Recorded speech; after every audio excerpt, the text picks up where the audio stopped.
All right, joining me now to discuss President Tinubu's lifting of the emergency rule in Rivers State is Monday Ubani. He's a senior advocate of Nigeria. He's also joined by Ubani, ex-national chairman, National Youth Council of Nigeria, and former chairman, Kana local government area in Rivers State. We're expected to be joined by him later. In the meantime, let me start with you. Of course, first by welcoming you. Thank you very much for joining us on Newsnight.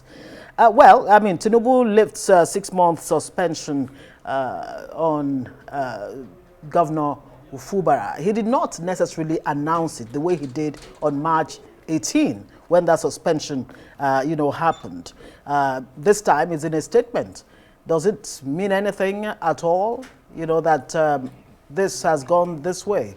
Yeah, thank you, Ngo, for having me. Even if he did not make any pronouncement, right. The timeline has actually will elapse tomorrow, unless there is any application for an extension. If he brings any application or request for an extension to the National Assembly, it is at that point you will know that this will be extended. But by eclipse of time, tomorrow will be the last date. So So President Tinubu was not under no compulsion. He was not under constitutional. No, he was not under.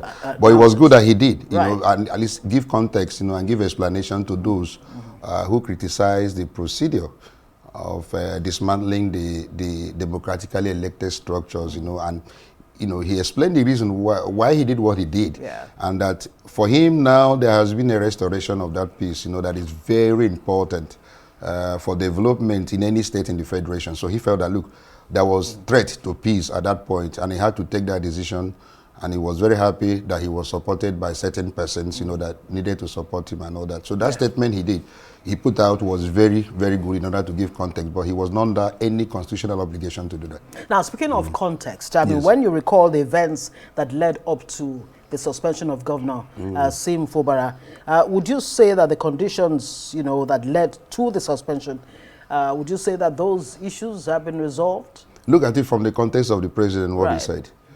According to him, it got to a stage, where the House was not working alongside with the governor.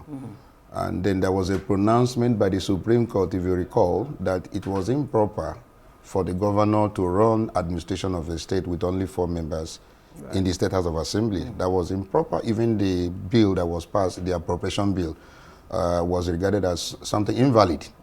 And so the president took a hint of that. The president also took a hint of the fact that there was a destruction of some of the economic assets going by security report. He said that. The president also took into consideration the fact that he called these 2 men, who were the warring parties, into Aso Rock. And then there was an MOU that was drafted in order to bring, lasting peace. That peace was elusive. So every day you keep on, hearing what was going on in the Rivers State. There was absence of peace. And he felt that, look, if we continue to allow this, it may degenerate. So he took that preemptive step that he did, by declaring a state and then dismantling. But the point was that he had the support of an arm of government, again, that actually gave validation to the step that he took, and that is the National Assembly. Beautiful. Right. And so he felt that he had security report that most of us did not have concerning what was going on and what would have happened if he had allowed it to extend to the level that it will lead to, collapse of governance. So he took that step. So he has given explanation, he has given context. It's for those who criticize. I'm very happy that he also acknowledged the fact that those who went to court had the right to take that decision of going to court. But the only unfortunate thing was that there was no room for pronouncement by the court as to whether it was constitutional. For what he did. It was good that, it would have been better if the court made pronouncement concerning that. Now, as Governor Sim Fubara resumes tonight at midnight, as a PDP governor, he has 23 local government chairmen. 20 of those are opposition APC, and of course 3 PDP local government chairmen. In the State Assembly itself, in the House of Assembly, you have 27 lawmakers who belong to the other side. Correct. What kind of survival strategy do you think that Governor Fubara can come up with so that he's not stepping on landmines? Because don't be naive. Right. I think before, this announcement that was made today and other things that had happened, the president there has been watering of the ground. There has been an agreement that has been reached. Everyone has learned his lesson, I believe, concerning what precipitated the crisis in the first place. And nobody is coming back now in order to start in a new fight.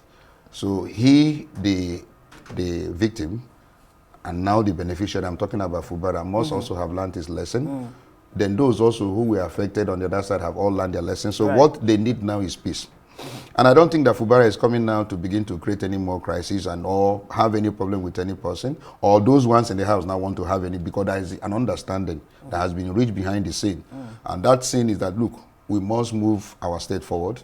We have to put aside political differences and work for the interest of the people who elected us in the first place.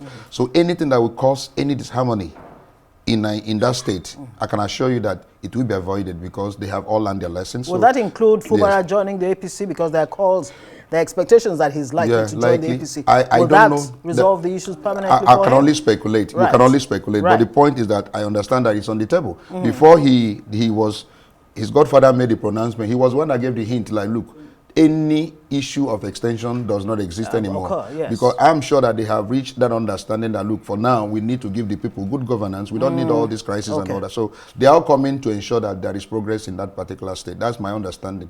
Okay, we do hope that the agreements that were reached will be in the best interests of the people of Rivers State and not necessarily the politicians involved.